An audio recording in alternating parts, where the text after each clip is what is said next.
So there's two things which most concern us from the latest stats. The first being that there's not really been much of a shift at all for employment figures for people with disabilities. And that seems to be like years and years, we're not seeing much of a shift at all. I think the biggest increase has been in the public sector.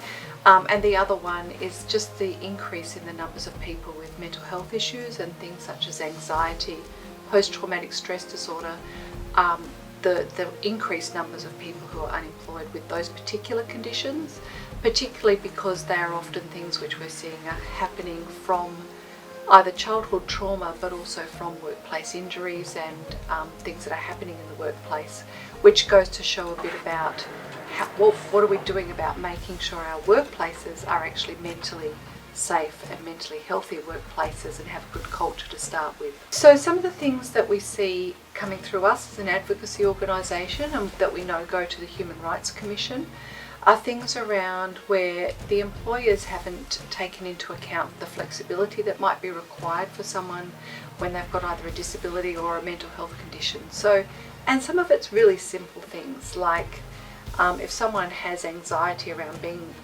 in enclosed places or where there's lots of people around, because that can be triggering, just having flexible start times so that they're not coming in peak hour traffic or on the crowded public transport, for example.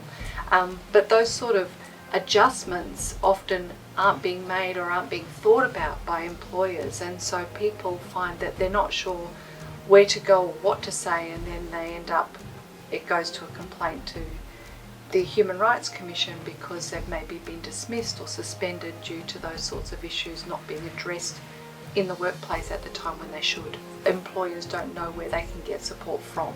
So there is actually support around some job access, and there is actually funding available that employers can access that often we find they don't know about.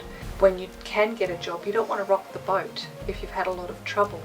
And if workplaces are very inflexible, you don't want to speak up about that. And people can be very fearful of speaking up that they might lose their job. Look, I think that there is an element of some workplaces simply being a little bit, I guess oblivious is one of the words you might use. I guess I would say it's probably more ignorance, but not willful ignorance, but more around having a workplace culture of needing to get, squeeze as much out of people as you can. But we know that when people are valued and feel respected and are given support in a workplace, they're actually going to work better for you.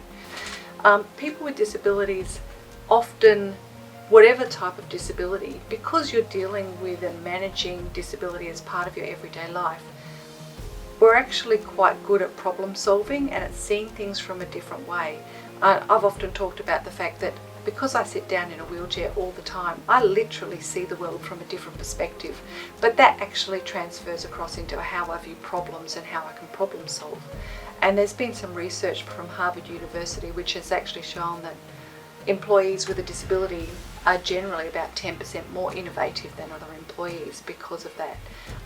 We need to be tapping into that. That's a great resource. We've improved a lot, but there's still a long way to go.